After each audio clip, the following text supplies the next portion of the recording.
Hello दोस्तों, smart education GDR में आपका स्वागत है। आज मैं आपको बताने वाला हूँ कुछ इंपॉर्टेंट वोकैबलरी। जैसा कि मैंने बताया आपको, हम नंबर से वोकैबलरी बताते जा रहे हैं। मैंने अभी 6 नंबर वीडियोस अपलोड किया, उसके बाद बीच में और भी अपलोड करते जाता हूँ।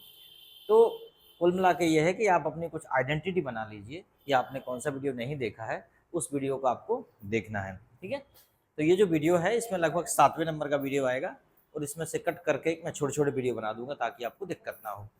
तो दोस्तों, मैं एचआर कुशवाहा, आपका दोस्त, high secondary school teacher, your English trainer. और मुझे आप smart education GDR YouTube channel पे फॉलो तो कर ही सकते हैं। आप मुझे फेसबुक पर हरी कुशवाहा नाम से सर्च कर सकते हैं और साथ ही आप मुझे इंस्टाग्राम पर हरी.कुशवाहा54 पर भी सर्च कर सकते हैं।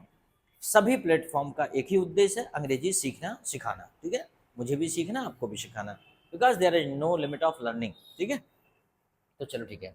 यहाँ पे एक शब्द दिया बाय मिस्टेक। बाय मिस्टेक होता है गलती से, जल्दी जल्दी देखते जाएंगे। इंटेंशनली होता है विचार पूर्वक। हम कहते हैं ना, it was not my intention, ऐसा करना मेरा विचार नहीं था, मेरा इरादा नहीं था। तो इंटेंशनली मतलब इरादे के तहत या विचार पूर्वक। फिर अपन बात करते हैं अकॉर्डिंग टू। अकॉर्डिंग टू होता है के अनुसार। According to the census of India, Bharat की जनगणना के अनुसार। According to the average age of human in India. ठीक है, औसत आयु according to average age, average age. ठीक है, उसके बाद जैसे अकॉर्डिंग टू माय टीचर, मेरे टीचर के अनुसार। फिर उसके बाद हम देखते हैं फॉर या टू होता है के लिए, for learning, to attend the class. फिर उसके बाद आता है टू। टू का मतलब यहाँ पे से भी होता है। I want to talk to you, मैं तुमसे बात करना चाहता हूँ। I want to talk to you. इसे हम जल्दी जल्दी देखेंगे ताकि बार बार प्रैक्टिस कर सकूँ, ज़्यादा से ज़्यादा सीख जाएं कम समय में। ऑल्सो होता है भी। ठीक है, जैसे कि ऑल्सो माई ब्रदर। ठीक है, ठीक है। इन इंग्लिश ऑल्सो, अंग्रेजी भी ऑल्सो का मतलब भी होता है। ठीक है, not only my brother but you also, मेरा भाई ही नहीं, तुम भी। ठीक है, ऑल्सो। फिर अगला वर्ड होता है हमारा विथ। बड़ा सिंपल है, के साथ। With my friend, with my family. ठीक है, with my sister, with my mother, कुछ भी हो सकता है। विथ मतलब साथ। With my students, with you, तुम्हारे साथ। वॉट फॉर के लिए होता है। वॉट फॉर के लिए, जैसे कि हमने पूछा किस लिए, वॉट फॉर। वॉट फॉर होता है एक्चुअली के लिए नहीं, किस लिए होता है।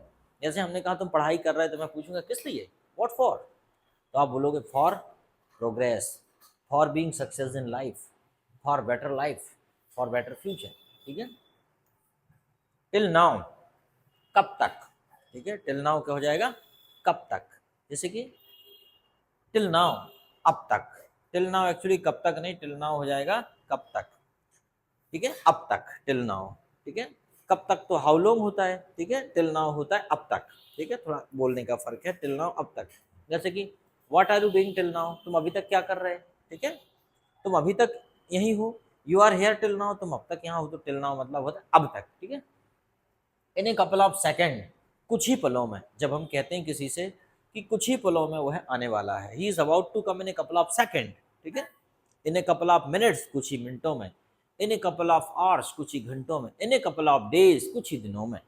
तो in a couple of second, I will teach you the lesson in a couple of second, मैं कुछ ही पलों में तुम्हें सबक सिखा दूंगा। बड़ा सिंपल है। इन फैक्ट, इंडीड, वास्तव में। In fact you will pass in examination. In fact she will come, वह जरूर आएगी। In fact, Indeed she will come, ये भी हो सकता है। इंडीड इनफैक्ट एक ही चीज है। सच एज, जैसे। हम कहते हैं इस शहर में कई सुविधाएं हैं। Such as government hospital, police station, railway station, vegetable market and other types of market, shopping mall, theatre, everything is available in this city. तो क्या हो जाएगा, सच एज, जैसे। एज इफ का मतलब भी होता है जैसे, लेकिन ये अलग प्रकार का जैसे है। जैसे कि तुम ऐसे बात करते हो जैसे मुझे खा जाओगे। You talk as if you would eat me, वह ऐसे चलता है जैसे कोई राजा हो। He walks as if he were king. तो वहां पे हम वर का प्रयोग करेंगे। ठीक है, इसके स्ट्रक्चर हम बाद में पढ़ाएंगे, अभी सिर्फ वोकैबुलरी के पर्पज से पढ़ा रहे हैं, नहीं तो फिर वीडियो लंबा हो जाता है, फिर आप देखते नहीं हो। तो मैं चाहता हूं कि अभी सिर्फ आपका वोकैबुलरी स्ट्रांग हो जाए। वोकैबुलरी स्ट्रांग हो जाए तो हमें एटलीस्ट इंग्लिश समझ में तो आने लगती है। भले ही हम सेंटेंस ना जोड़ पाए वो अलग बात है, वो बाद में सीखेंगे, ठीक है। इफ या दो, इसका मतलब होता है यद्यपि। इफ या दो का मतलब होता है यद्यपि। यद्यपि तुम गरीब हो परंतु ईमानदार हो। इफ यू आर पुअर, अगर भी होता है इफ का मतलब, इसे हम अलग कर लेते हैं, ठीक है। इफ को पहले समझ लेते हैं, ठीक है। यद्यपि दो में समझ लेते हैं। You are poor but honest, यद्यपि तुम गरीब हो पर ईमानदार हो, ठीक है। जैसे कि यू वर एबसेंट ऑल दो, यू वर एबसेंट दो you were invited many time, तुम अनुपस्थित थे जबकि तुम्हें कई बार आमंत्रित किया गया था। तो वहां पे दो आल्दो का प्रयोग कर, इफ का प्रयोग करते हैं यदि।